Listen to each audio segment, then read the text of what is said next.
Shalom teman-teman semuanya.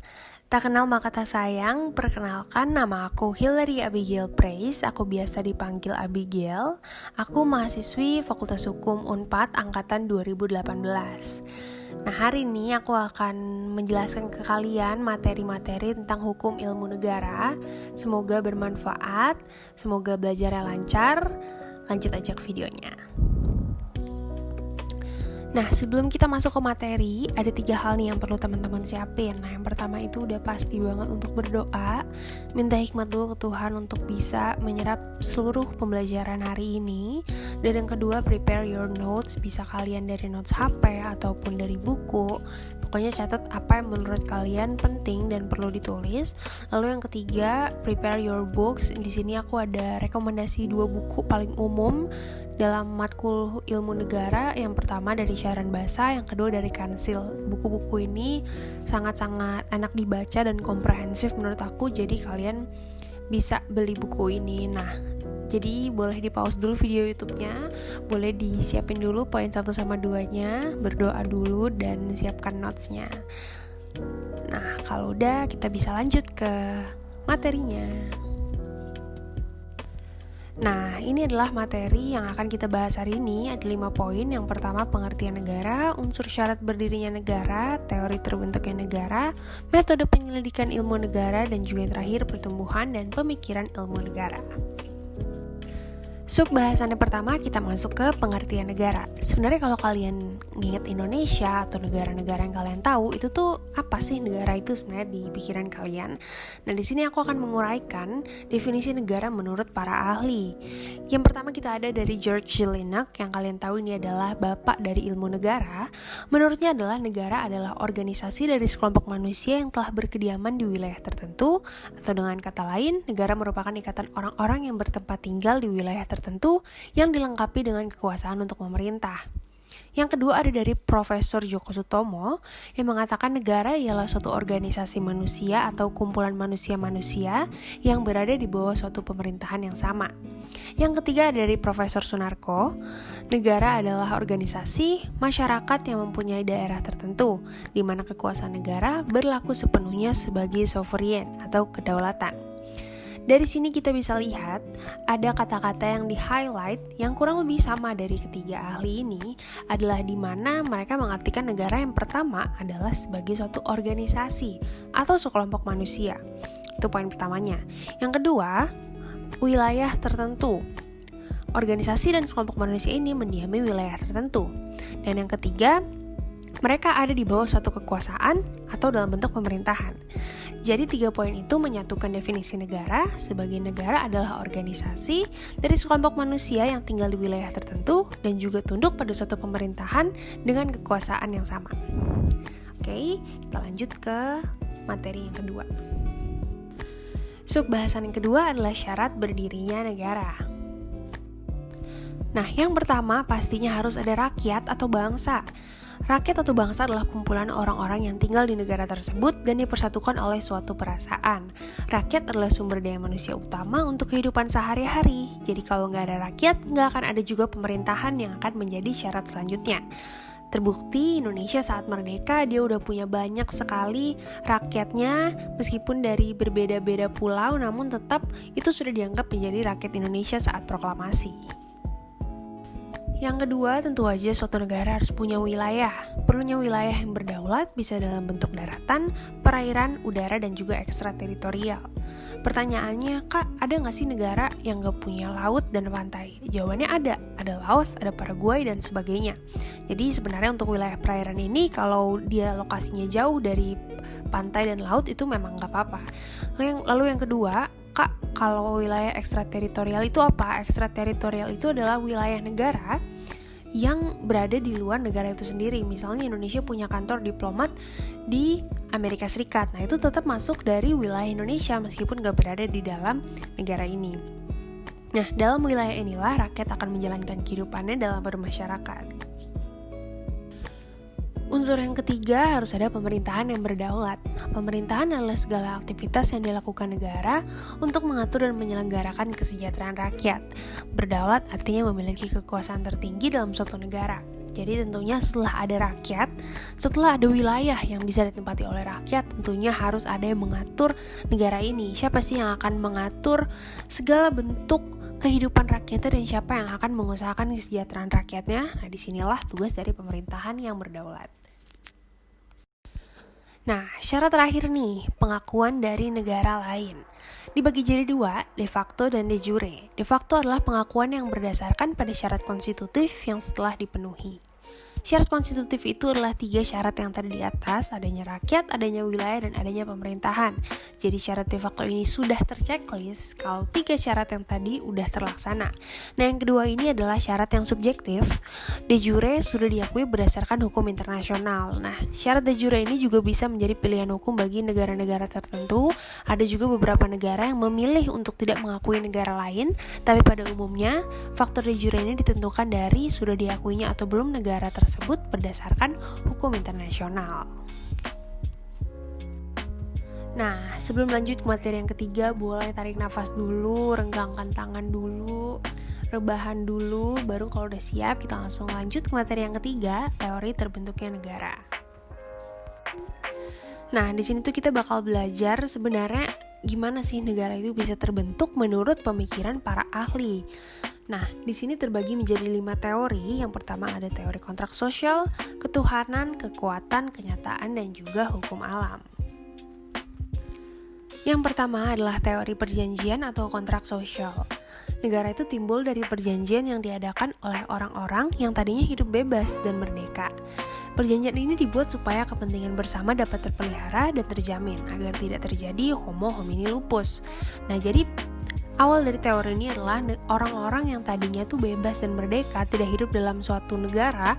Mereka ini ternyata juga punya loh kepentingan-kepentingan yang ingin diakomodir dalam suatu negara. Jadilah mereka melakukan kesepakatan, mereka membuat suatu negara.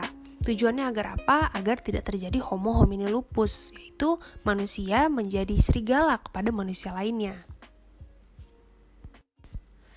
Yang kedua adalah teori ketuhanan. Timbulnya negara adalah atas kehendak Tuhan. Segala sesuatu tidak akan terjadi bila Tuhan tidak memperkenankannya. Nah, teori ini sebenarnya kental banget dengan keagamaan ya. Jadi orang-orang yang percaya pada teori ini menganggap bahwa Tuhan loh yang membuat negara. Kenapa negara itu bisa tercetuskan dan tercanangkan, itu semua adalah kuasa Tuhan.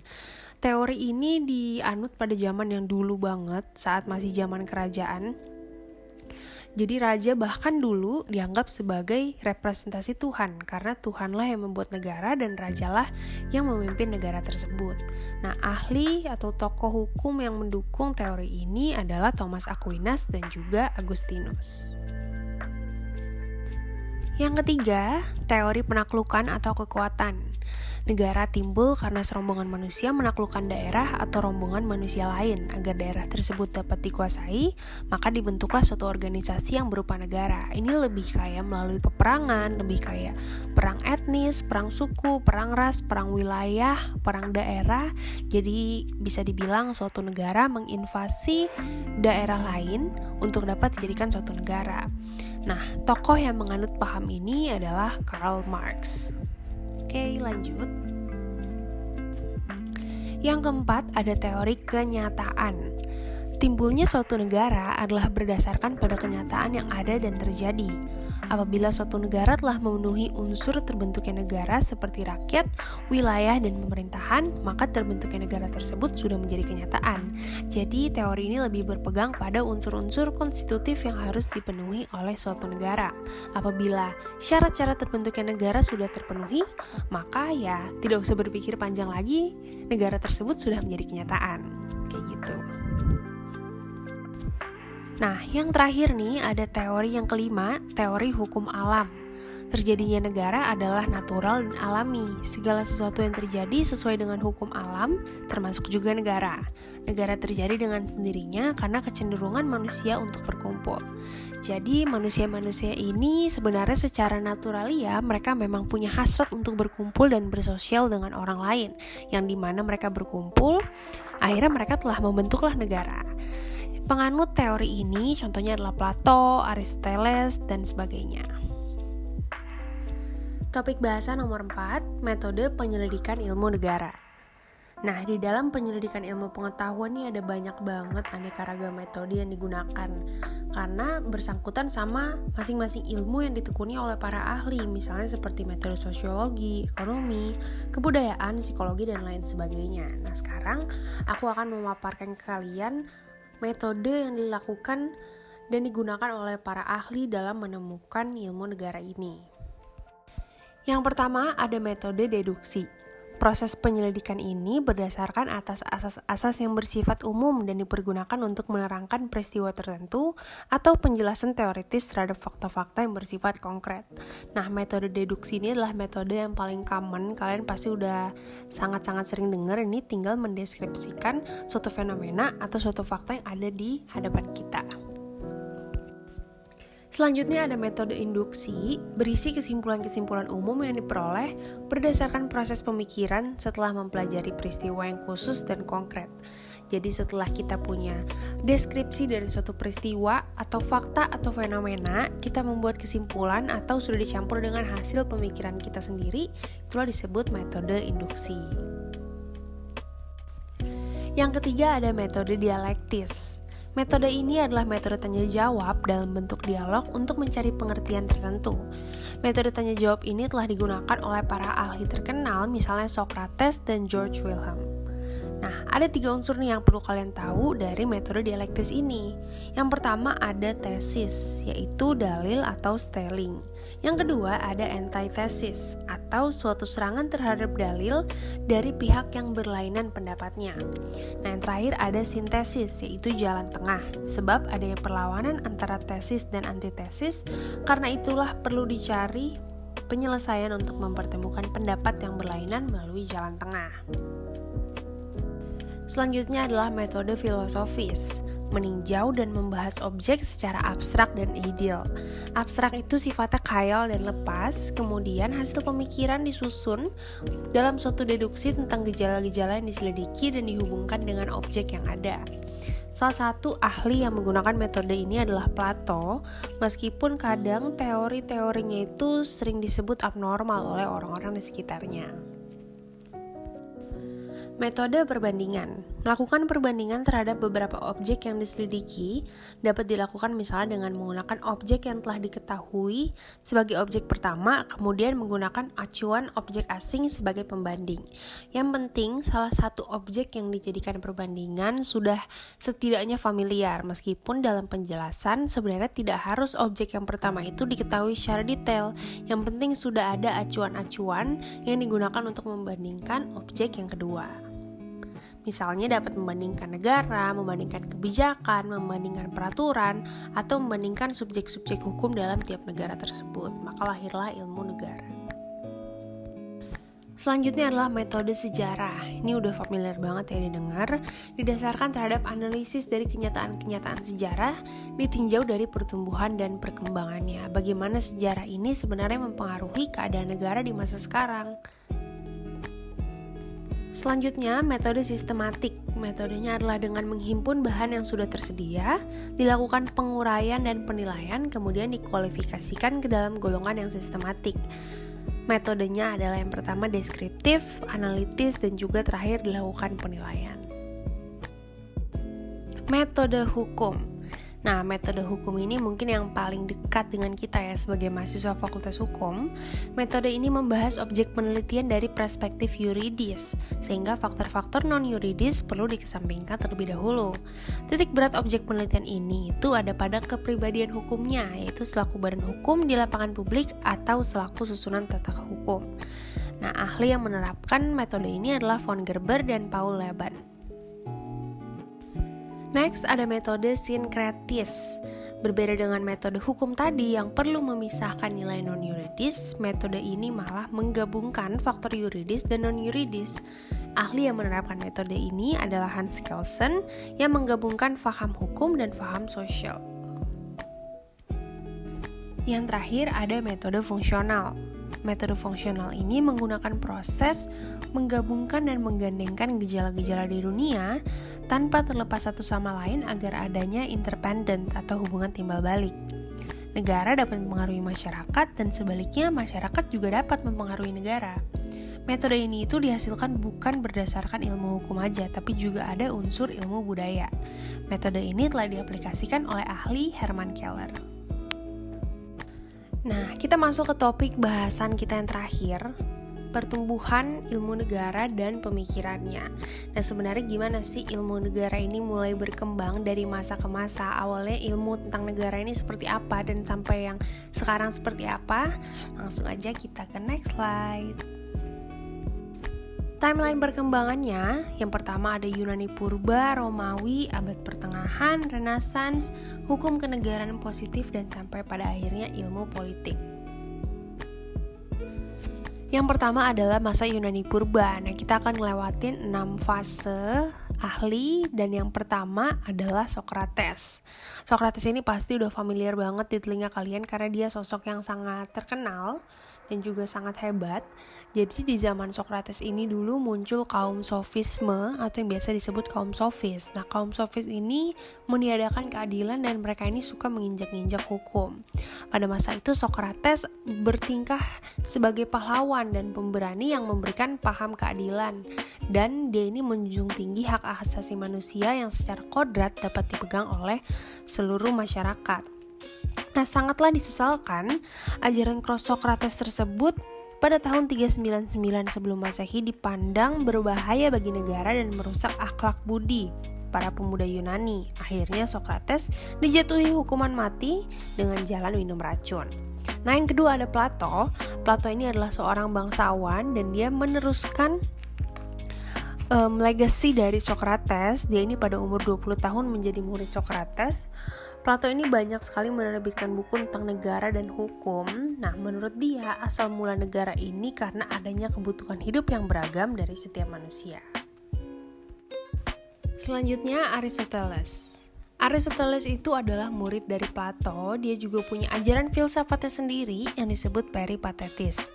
Dia juga melanjutkan dan memodifikasi pemikiran idealisme Plato menjadi pemikiran realisme. Aristoteles juga berpandangan bahwa bentuk dunia itu hanya ada satu, yaitu dunia yang sedang berproses. Aristoteles juga membuat suatu gagasan yang adalah manusia sama dengan zoon politikon. Yang kedua ada Epicurus. Dia ini adalah seorang ahli hukum dan menurutnya masyarakat itu ada karena manusia-manusia dalam masyarakat memiliki kepentingan, maka terbentuklah suatu masyarakat dalam suatu negara. Selanjutnya adalah masa Zeno. Dia ini adalah pemimpin aliran filsafat yang memberikan ajaran hukum alam menjadi dua, kodrat manusia dan kodrat benda. Selanjutnya adalah Polyblos. Polyblos adalah penulis buku terkenal dan karyanya sudah diakui pada zamannya. Polyblos ini banyak meneruskan ajaran dari Aristoteles. Nah, sekarang waktunya kita untuk time travel. Abis dari Yunani Purba, kita pindah nih langsung ke zaman Romawi. Nah, ada 5 tahapan di zaman ini. Yang pertama adalah negara itu udah dalam bentuk kerajaan. Bentuk negaranya itu monarki dan kurang mendengarkan pendapat rakyat, dan tentunya dipimpin oleh seorang raja yang zaman dulu itu kebanyakan bertingkah sebagai diktator. Yang kedua ada masa republik, di mana pemerintahan yang menjalankan kepentingan umum, seperti Republik Indonesia sekarang misalnya contohnya. Lalu ada prinsipat, ini ada di masa Caesarius, kepentingan umum lebih di atas daripada undang-undang, dan rajalah yang menentukan kepentingan umum, yang pada intinya rajalah yang ada di atas undang-undang. Lalu yang keempat ada dominat. Nah, di sini kaisar bertindak sewenang-wenang dan juga menginjak hukum dan kemanusiaan. Lalu ada Cicero. Cicero ini dia adalah tokoh yang menolak sifat-sifat individualis. Nah, abis dari zaman Romawi, kita loncat lagi time travel langsung ke abad pertengahan. Di sini ada 4 tokoh yang bisa di-highlight, yang sangat-sangat berpengaruh. Yang pertama ada Agustinus. Dia ini adalah penulis buku terkenal. Dia memperkenalkan istilah civitas Dei dan civitas terrena.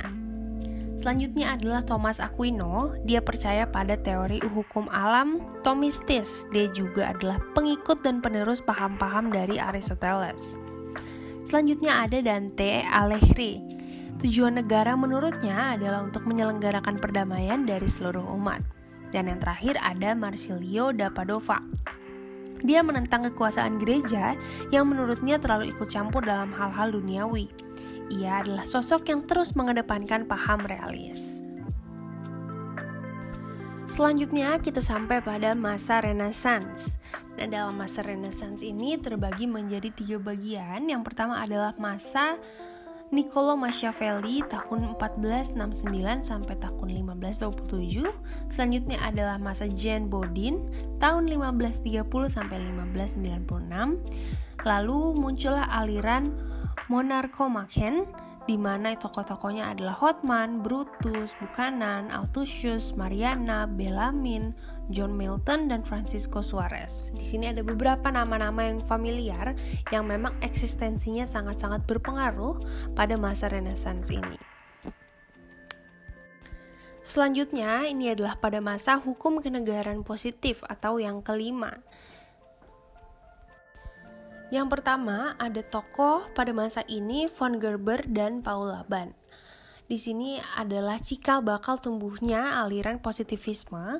Mereka juga menemukan metode penyelidikan yang disebut Rechtsdogmatik. Jadi, von Gerber dan Paul Laban ini adalah salah satu tokoh utama yang sangat-sangat berpengaruh pada zaman hukum kenegaraan positif. Selanjutnya ada Bluntschli dan George Jelinek. George Jelinek ini seperti yang kalian tahu adalah bapak dari ilmu negara. Kenapa? Karena dia memandang ilmu negara sebagai ilmu yang secara keseluruhan, bukan insidental. Nah, George juga memperhatikan faktor-faktor non-yuridis dalam pemahamannya. Jadi pemahaman tentang ilmu negara versinya adalah pemahaman yang sangat luas dan tidak terkotak-kotakan. Maka itu ia dijuluki sebagai bapak ilmu negara. Nah, kita masuk ke topik bahasan kita yang terakhir, pertumbuhan ilmu negara dan pemikirannya. Nah, sebenarnya gimana sih ilmu negara ini mulai berkembang dari masa ke masa? Awalnya ilmu tentang negara ini seperti apa dan sampai yang sekarang seperti apa? Langsung aja kita ke next slide. Yang paling terakhir adalah masa ilmu politik sebagai ilmu yang berdiri sendiri. Pada fase ini, ada tokoh yang bernama Hermann Keller. Dia ini menentang hukum positivis dan dia juga bertentangan pendapatnya dengan ahli-ahli hukum terdahulu seperti George Jelinek, Plato, Aristoteles, dan sebagainya macamnya. Karena menurut dia, ilmu politik itu adalah ilmu yang berdiri sendiri. Sedangkan menurut ahli-ahli terdahulu, ilmu politik itu sebenarnya luas dan bisa disatukan dengan ilmu-ilmu yang lainnya dari berbagai perspektif. Ia juga adalah pemimpin dari mazhab Berlin dan menurutnya mahasiswa itu bersifat dui tunggal. Oke, demikianlah materi yang bisa aku sampaikan. Terima kasih teman-teman sudah mendengarkan sejauh ini, mendengarkan sampai selesai. Semoga teman-teman enjoy, semoga belajarnya semangat. Jangan lupa berdoa sebelum dan setelah belajar. Percaya Tuhan akan memberi hikmat. Semangat semester barunya, semangat menjadi maba. Pasti ada jalan, pasti ada kekuatan. Tuhan Yesus memberkati. Thank you semuanya.